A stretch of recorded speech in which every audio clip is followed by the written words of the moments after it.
ओम परम नमः। आज हम लोग बड़े ही एक महत्वपूर्ण विषय पर पुनः चर्चा करने के लिए बैठे हुए हैं और आज हम लोग समझेंगे अपने शरीर के अंदर अलग अलग प्रकार की एनर्जी जनरेट करने की जो साधन है, जिनके माध्यम से व्यक्ति उत्साह, उमंग, ऊर्जा, उल्लास को प्राप्त करता है। और यदि ये अनियंत्रित रहें तो निश्चित तौर से व्यक्ति निराश, उदास, हताश बना रहता है। तो ऐसी कुछ चीज़ें क्या हैं जिसके माध्यम से व्यक्ति निरंतर उत्साह, उमंग को प्राप्त हो सकता है, उनके बारे में आज समझेंगे। और वही है हमारे शरीर में स्थित 5 केंद्र, ऐसे केंद्र जो अलग अलग एनर्जी को जनरेट करते हैं और हमारे अंदर अलग अलग प्रकार की गुणवत्ता को प्रकट करने में कारण बनते हैं। तो वह 5 केंद्र विशेष केंद्र माने जाते हैं। उन 5 केंद्रों के बारे में आज हम लोग बैठ कर यहाँ समझेंगे। बहुत ही महत्वपूर्ण विषय है, विशेष रूप से आपको ये बड़ी ध्यान एकाग्रता से इसको समझना चाहिए। और ये केंद्र यदि हम लोग इन केंद्रों पर केंद्रित हो जाते हैं तो निश्चित तौर से इधर उधर की हम लोग जो प्रयासरत रहते हैं, बहुत सारे प्रकार के लोग प्रयास करते रहते हैं कि हमारा हमारा ज्ञान क्यों नहीं बढ़ता है, या मान लीजिए जैसे हमारे हार्ट में कई प्रकार की प्रॉब्लम होती हैं तो लोग औषधियाँ खाते हैं, इत्यादि क्रियाएं करते हैं जिससे हमारा हार्ट मजबूत रहे।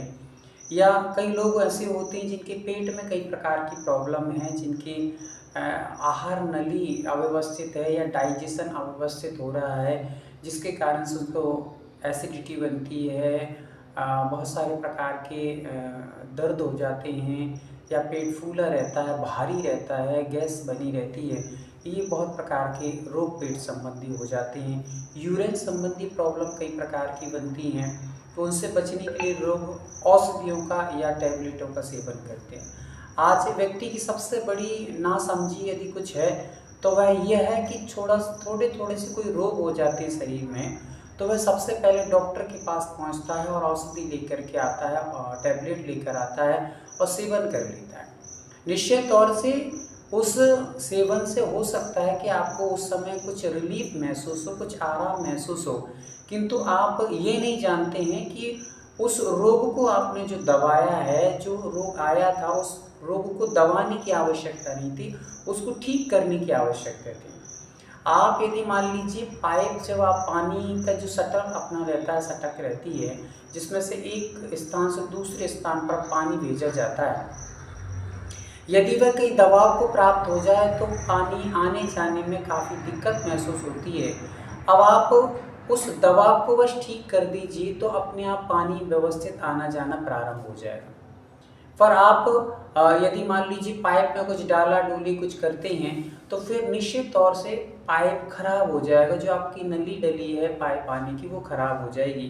वैसे ही हम लोग टैबलेट खा करके कुछ समय के लिए उस दर्द से, उस रोग से राहत प्राप्त कर सकते हैं, किंतु वह औषधि उस औषधि के माध्यम से साइड इफेक्ट होगा और जिससे हमें एक नया रोग उत्पन्न हो जाएगा। या मान लीजिए हम कभी भी अब उस औषधि के शिकार बन जाएंगे, उस औषधि के माध्यम से हमारा रोग ही ठीक होगा। अब हम कभी भी रोगी हुए तो हम उन दवाई गोलियों के आदी होते चले जाते हैं। ये सबसे बड़ी हमारी गलत बैड है, इसको हमें ठीक करना चाहिए। हम उन औषधियों के आदी होते जाते हैं और वह औषधियाँ अनेक प्रकार के नए रोग हमारे शरीर में उत्पन्न करती चली जाती हैं, जिससे हम निरंतर हताश, उदास, निराश, रोगी और अपने आप में बिल्कुल मरीज बने रहते हैं। तो सबसे बेटर काम ये है कि हम ये 5 जो आज केंद्र समझने वाले हैं, उन 5 केंद्रों पर यदि हम लोग कुछ देर के लिए केंद्रित होने लगें, जो रंग वहाँ पर होता है उस रंग के बारे में हम लोग ध्यान करने लगे, यदि वहाँ पर जो अक्षर बताया जाता है, जो बीज मंत्र बताए जाते हैं, उन बीज मंत्रों पे हम लोग थोड़ा सा ध्यान लगाने लगे तो निश्चित तौर से हमें इन औषधियों की आवश्यकता नहीं पड़ेगी। अपने आप में हम सक्षम हैं अपने रोगों को ठीक करने में, हम अपने आप में इतने पावरफुल हैं कि हम अपने रोगों को ठीक कर सकते हैं, किंतु हम इतने लोगों की देखा देखी में भागते हैं कि तुरंत जाते टैबलेट लाते हैं, खा लेते हैं, रिलैक्स समझते हैं और फिर बाद में दूसरा रोग उत्पन्न हो जाता है और इस प्रकार से हमारे शरीर में पूरा का पूरा शरीर खत्म हो जाता है, डैमेज होने लगता है। इसलिए शरीर अपने आप को खुद मैनेज करता है, आपको कुछ करने की आवश्यकता नहीं है, बस आप अपने आप को व्यवस्थित रखिए, आप अपने आप के चाल ढाल, उठने बैठने की क्रियाओं को व्यवस्थित रखिए, शरीर स्वयं मैनेज करेगा।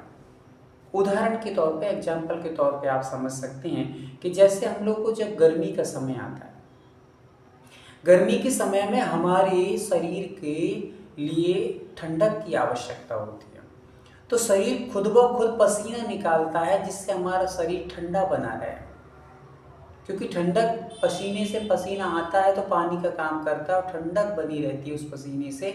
अब जब हमारा शरीर जब पसीने से यदि भीग रहा हो, पसीना थोड़ा बहुत आ रहा हो और उस समय कोई हवा कर दे तो बहुत ठंडी लगती है, क्योंकि वो पसीना हमारे शरीर को ठंडक प्रदान करता है। और वैसे ही आप देखेंगे कि आप जब ठंडी का समय आता है तो ठंडी के समय हमें किसकी आवश्यकता, हीट की आवश्यकता, गर्माहट की आवश्यकता है। तो उस समय अपने आप ही शरीर अपने आप को गर्म बनाता है और मुंह से धुआं निकलता है।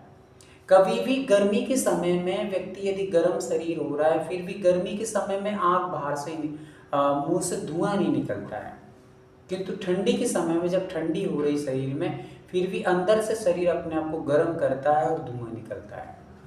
तो शरीर खुद ब खुद मैनेज कर रहा है, गर्मी में अपने आप को ठंडा रखने के लिए पसीना दे रहा है और ठंडी के समय में अपने आप को गर्म रहने के लिए अंदर से आग उत्पन्न करके खुद ब खुद अपने आप को गर्म रखता है। किंतु हम क्या करते हैं, हमारी भूल ये है कि हमें जैसे ही ठंडी अधिक लगेगी तो हम लोग ये मटेरियल खा लीजिए, वो मटेरियल खा लीजिए, गुड़ के लड्डू खा लीजिए या ये हरीरा बना के खा लीजिए, कोई गरम गरम चीज़ें खा लेते हैं। मान लो कदाचित किसी को सर्दी हुई, जुकाम हुआ और तुरंत होते ही खांसी हुई, थोड़ा सा गला लगा, कानों में कोई दिक्कत हुई, तो तुरंत हम लोग कुछ ना कुछ औषधि सेवन कर लेते हैं। थोड़ा सा फीवर आया ठंडी के कारण, तुरंत औषधि सेवन कर लेते हैं, तुरंत कोई ना कोई टैबलेट खा लेते हैं और उस समय कुछ अच्छा सा महसूस होने लगता है, किंतु कुछ दिन बाद पुनः वो शरीर डैमेज होता है और अंदर से कोई ना कोई दूसरा रोग उत्पन्न कर लेता है। इसलिए आपको कम से कम 3 दिन तक इंतजार करना है। कोई भी रोग आपके पास आया, सर्दी आई है, 3 दिन के बाद खुद ब खुद ठीक हो जाएगी। बस आपको पथ्य का पालन करना है कि सर्दी हुई है तो हमें ठंडी चीज़ों का सेवन नहीं करना, बस इतना कर लीजिए। आपको अलग से कोई औषधि सेवन करने की आवश्यकता नहीं है, कोई आप काढ़े बनाने की पीने की आवश्यकता नहीं है। कोई तुलसी का काढ़ा पी लीजिए, अजवाइन का काढ़ा पी लीजिए, फलाना काढ़ा पी लीजिए, कोई काढ़े की आवश्यकता नहीं है। बस आप अपने आप को कड़क कर लीजिए और 3 दिन तक सहन करिए। और जो विपरीत उसको उत्पन्न करने वाली, जैसे कि अग्नि में ईंधन डालेंगे तो पुनः अग्नि भड़कती है, वैसे ही आपको सर्दी हुई है, खांसी हुई है, टॉन्सिल निकले हुए हैं, गले में किसी प्रकार का प्रॉब्लम हुआ है, तो आप उस समय बस ठंडा खाना बंद कर दीजिए। ठंडा पानी आप पीते हो, फ्रिज का बर्फ़ खाते हो, उसको बंद कर दीजिए। टमाटर का सेवन करते हो, कोई खटाई खाते हो, ऐसी कोई भी चीज़ मत खाइए जिससे कि वो आग में ईंधन का काम करे। बस अपने आप में 3 दिन में आपको रिलैक्स मिलेगा, आराम मिलेगा, आप देख लीजिए। ये बहुत बड़े सिद्धांत हैं, आप इनको अच्छे से समझने का प्रयास करें। हम लोगों को फीवर आए तो फीवर के लिए कुछ भी मत करिए, आप अपने आप में बस अपने आप को रूम में रखिए और थोड़ा सा गर्माहट लीजिए, पसीना निकालने का प्रयास कीजिए। पसीना निकलेगा तो आपको अपने आप पसीने के माध्यम से वो बैक्टीरिया बाहर हो जाएंगी। आपको वहाँ से टैबलेट खाने की आवश्यकता नहीं है, कुछ करने की आवश्यकता नहीं। हाँ, अधिक यदि गर्मी आपको बढ़ाना शरीर में, जब आपको फीवर आ रहा है तो आप अपने ये जो दिख रहे हैं आपको इतने इतने हिस्से में, आप एक हरी ताज़ा मिर्ची लीजिए, एक तरफ से कट कर लीजिए, कट करके उसको ऐसे ओपन करके खोलिए और खोल करके खुली साइड से आप इस जो अपनी जहाँ पर नाड़ी चेक की जाती हैं उस स्थान पर आप खुला हुआ मुख बंद करके रख लीजिए और एक कपड़े से उसको व्यवस्थित बांध दीजिए। 5 से 10-15 मिनट में आपको थोड़ी सी जलन महसूस हुई, पूरा शरीर गर्म हो जाएगा। आप थोड़ा ओढ़ करके लेट जाइए और ओढ़ कर लेटेंगे आप, कोई भी रजाई कंबल आदि जो ब्लैंकेट आपके पास हो उसको ओढ़ करके लेटिए। तुरंत आपके अंदर गर्मी बढ़ेगी। दोनों हाथ में कर सकते हैं, दोनों हाथ में एक साथ भी कर सकते हैं। और ज़्यादा है तो आप पैरों के भी नीचे जो स्थान होते हैं वहाँ पर आप करके और आप देखेंगे कोई आधे घंटे में आपको पसीना पसीना होगा, पूरा बैक्टीरिया बाहर होगा, शरीर हल्का महसूस करेगा और अपने आप में आप तंदुरुस्त महसूस करेंगे, निरोगी महसूस करेंगे। ये करें। आप अपने आप को खुद अपने वैद्य बनाइए और बाहर से आप अपने ये खाने पीने की वस्तुओं का इस्तेमाल कम करिएगा। कोई काढ़ा नहीं, कोई कुछ लेने की आवश्यकता नहीं, 3 दिन में वो रोग अपने आप ठीक होता है। आप छेड़ा-छाड़ी मत करिए, छेड़ेंगे तो हो सकता है कि वो सर्दी जो हुई थी वो ठीक हो जाए, पर वो सर्दी ठीक नहीं हुई, वो जो आपका विकार था वो निकला नहीं, वो विकार कहीं न कहीं से जाकर फिर नया रोग उत्पन्न करेगा। आप मान लीजिए पस बनी हुई है, पस को यदि आप जब तक निकालेंगे नहीं तब तक रोग ठीक नहीं होगा। वैसे ही वो जो हमारी सर्दी हुई वो निकलेगी नहीं, कफ वगैरह निकलेगा नहीं तब तक हमारे बलगम से बाहर ना होने के कारण से वो हमारे अंदर कहीं ना कहीं हार्ट में जा कर के प्रॉब्लम करेगा। कई लोगों पर हार्ट में प्रॉब्लम होने लगती, क्यों? क्योंकि आपने सर्दी के कफ को रोक करके रख दिया था। अब आपको लंग्स में बहुत ज़्यादा दिक्कत हो सकती है, आपको श्वास लेने में आदि में दिक्कत हो सकती है, हार्ट नली में दिक्कत हो सकती है। सब सारी चीज़ों को आपको याद रखना है। तो हम समझ रहे थे कि अपने आप को हम क्षमताशील बनाने के लिए, अपने रोगों से स्वयं लड़ने के लिए कैसा क्या करें। तो स्वयं अपने रोगों से लड़ने के लिए हम लोगों को बस 5 प्रकार के जो केंद्र हमारे शरीर में हैं और उन 5 केंद्रों पर 5 अक्षर, बीज अक्षर होते हैं। उन बीज अक्षरों पर आपको विशेष रूप से फोकस करना है। आप खुद ब खुद देखेंगे कि आप इतने स्ट्रॉन्ग बन जाएंगे कि आपको किसी प्रकार का रोग नहीं होगा।